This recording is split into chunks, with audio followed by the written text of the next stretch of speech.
Good morning, I'm Petula, Alicia, and welcome to Morning Coffee and Inspirational Words. This is so good. It's raining outside. It's a very rainy Wednesday morning here in Maryland.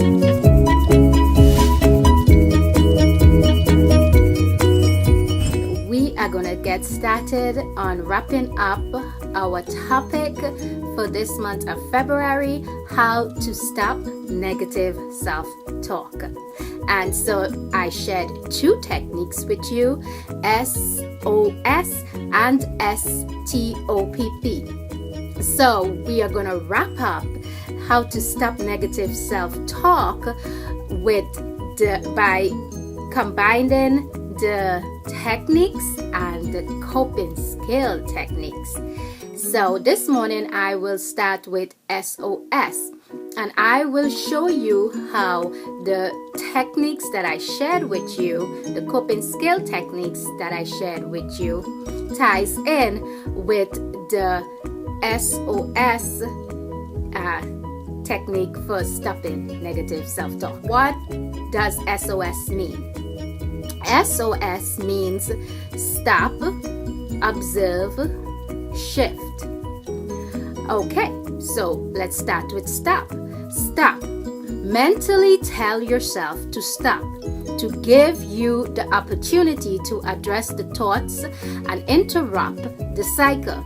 So that's that thinking, that negative thought you're having to yourself, that negative criticism or self-talk that you are having, you stop immediately so that you can deal with that negative self-talk.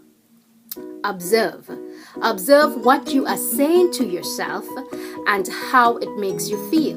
Now I want to add to that, how did I use this?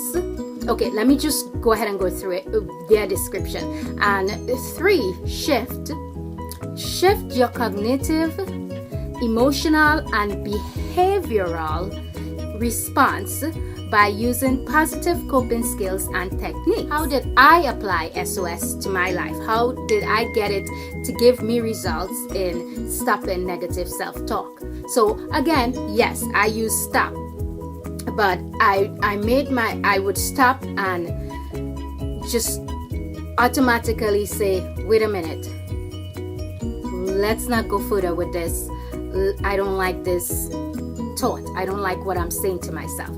And then I would observe, how am I feeling? Am I feeling sad? Am I feeling happy? Like in the coping skill techniques I shared with you, those are what I use. Am I feeling sad? Am I feeling happy? What environment am I in?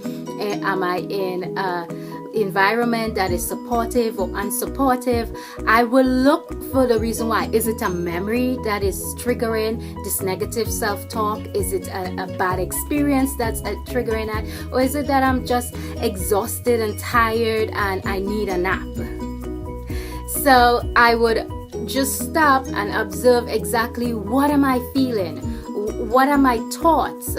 And why am I having such, and I would ask myself, like, why am I talking to myself in this way? Because I used to find myself saying to myself a lot, you're an idiot, you're stupid. And I had to stop one day and go like, why am I talking to myself like this? So I just automatically stop that negative. Why am I calling myself an idiot? Why am I calling myself stupid? Why am I degrading myself like that? So I observed whatever emotions that I was feeling at that time, because when I'm happy, these are not the kind of talk I'm having to myself. And so shift.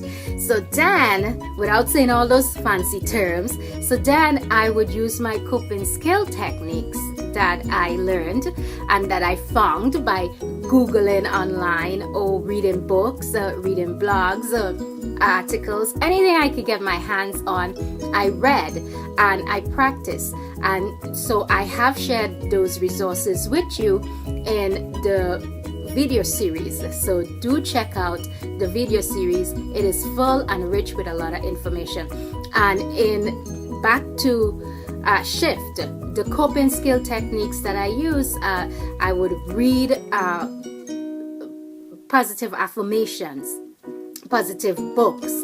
I started saying things like, I am beautiful, I am strong, I am powerful. I started saying to myself, I accept myself, I accept me, I love me. I started being kinder and gentler to myself.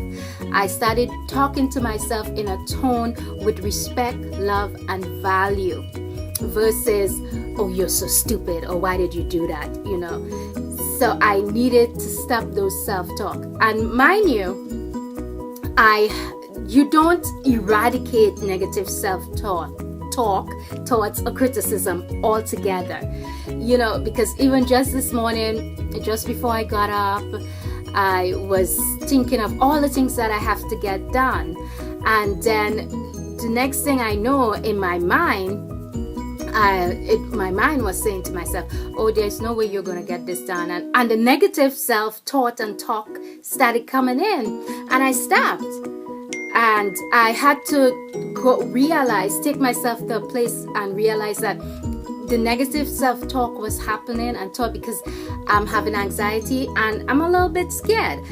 There are a lot of things that I need to get done and that have to get done. And so I started doubting myself and having fear and anxiety concerning those things. And so here comes the negative self-talk. What was I able to do?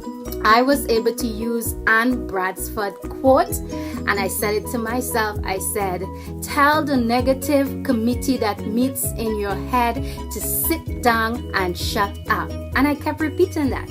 Tell the negative committee that meets in your head to sit down and shut up, by Anne Bradford. And so this is what I'm trying to say. Once you learn coping skill techniques and you learn to put into practice techniques that will help you get a grip or cope with negative self-talk when it happens, because it's going to happen. It's going to happen when you're exhausted, when you're tired, when you have a lot going on. Life is coming at you. The world is coming at you. Your family is going all crazy, haywire. When everything is just not going right, it's going to come at you. When it comes at you, if you take the time to prepare yourself with positive coping skill techniques, you will be able to say, like I was able to say this morning, tell the negative committee that meets inside your head to sit down and shut up. I was able to say that. I'm Petula, Alicia, and I hope that this is helpful for you guys and that you will be able to apply this to your personal growth journey. As usual, thank you for joining me for morning coffee and inspirational words. Remember to be your awesome selves and to go out and do incredible things today. Click the link in the description box. Leave me your comment. Let me know how this is working for you if you decide to try it. Bye guys. I'm getting ready to go out into the rain. Love ya.